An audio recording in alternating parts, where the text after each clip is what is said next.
Hello guys, in this video let's understand and use private endpoint. So we have a web app hosted in app service. We also have an application gateway which redirects the traffic to this web app hosted in app service. So we can access the web app directly as well as through application gateway. So we will restrict direct access to this web app and we will allow the traffic to this web app only through application gateway, and for this we will use private endpoint. So guys, for the same purpose in our previous video we used service endpoint. So yes, we can use service endpoint as well, but the better solution is private endpoint, and we will also understand why. So again guys, if you can see this diagram, so we have this VNet and then subnet, and we have application gateway within this subnet, and then we have this app service and it has web app. So as on today, anybody from public internet, say guys, let's say this is public internet. So again, anybody from public internet can access this web app in this app service, and of course it can access it over this public IP. So this is public IP. Now guys, let's quickly understand service endpoint and its disadvantage. So again guys, using service endpoint we can restrict the traffic from this public internet, right? So first step, we restrict this traffic from public internet, and second step, over here we create service endpoint and we allow the traffic to this app service, that is this web app, only through this service endpoint. But again guys, if you see this service endpoint, it accesses this web app again on this public IP only. So though we have restricted the traffic from public internet and we have allowed traffic only from service endpoint, but still you can see the traffic is flowing over public network, and again it accesses this app service over this public IP, and we want to avoid that, and for this we have private endpoint. So to use private endpoint, again we will block this traffic from public internet. So that's the first step, that is access restriction. And then guys, we create something called private endpoint within this VNet.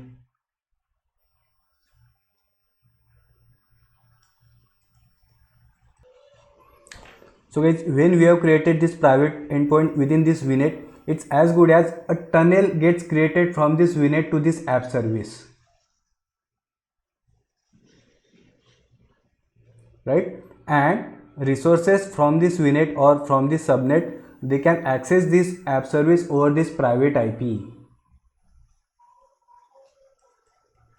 In fact, this app service, you can consider it gets extended within this VNet. So this app service, you can imagine now it is a part of this VNet only. So again, this is app service, and again you can see this is the private IP, and resources from this VNet or from this subnet, they can simply access this app service or the web app in this app service over this private IP. That means this application gateway, it can simply access this app service over this private IP. So that's it guys, and again it looks simple and it is simple. And now let's see it in action. So guys, we are in Azure portal and we are in this app service which has web app. We are under overview, and guys, if I click on browse and see, we can access this web app. That means we are able to access this web app directly over public internet, right? And then this is our application gateway, and this application gateway, it redirects the traffic to this web app. So again, web app in this app service. So basically for this application gateway, the backend pool is our app service, right?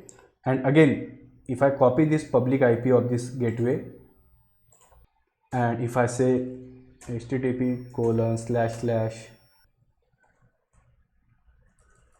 that is public IP of gateway, and if I say enter, and you see again this gateway, it redirects us to this web app again, which is hosted in app service. So now our first step, it will be, let's simply block the public access to this app service. So again we are back in app service. I will say networking,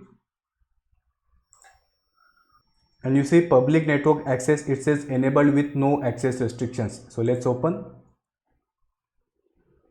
and I will now simply say disabled, and I will say save and continue.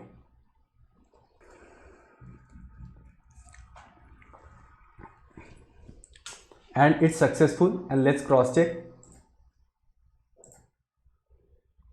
Let's go to overview again,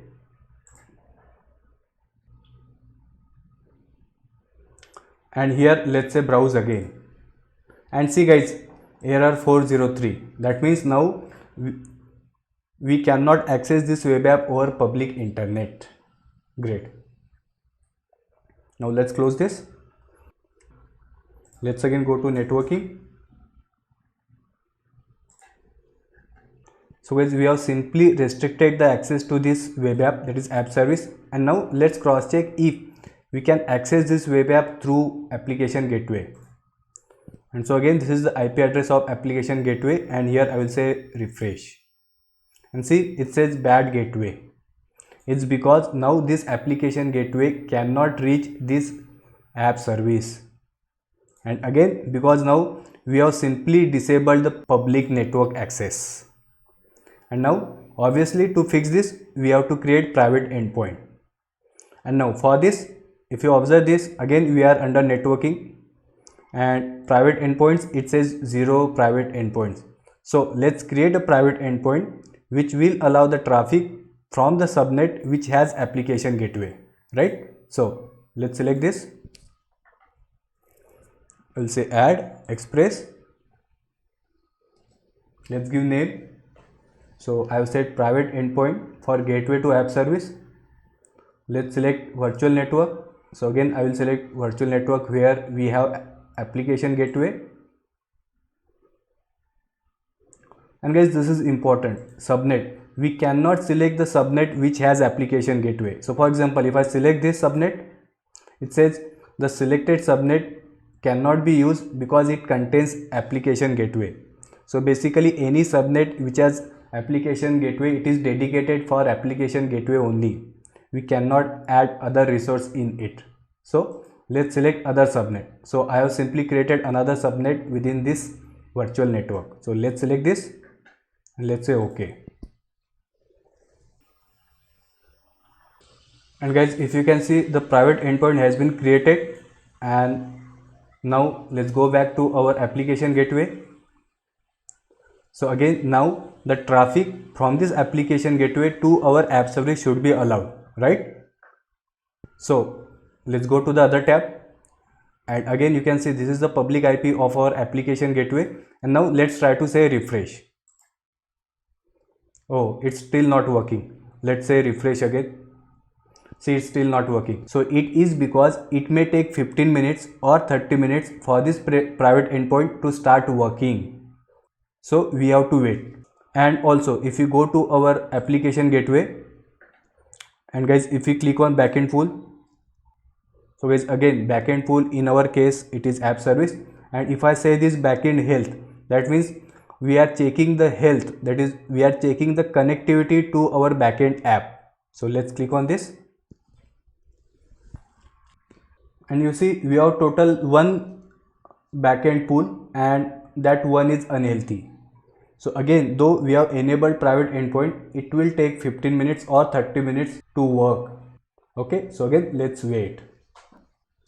So guys, we waited for a few minutes, and then I simply clicked on this refresh, and now it shows backend pool as healthy.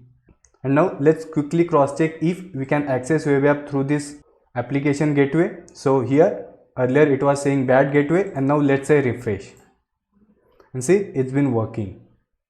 That means we have successfully connected our application gateway to our app service using private endpoint.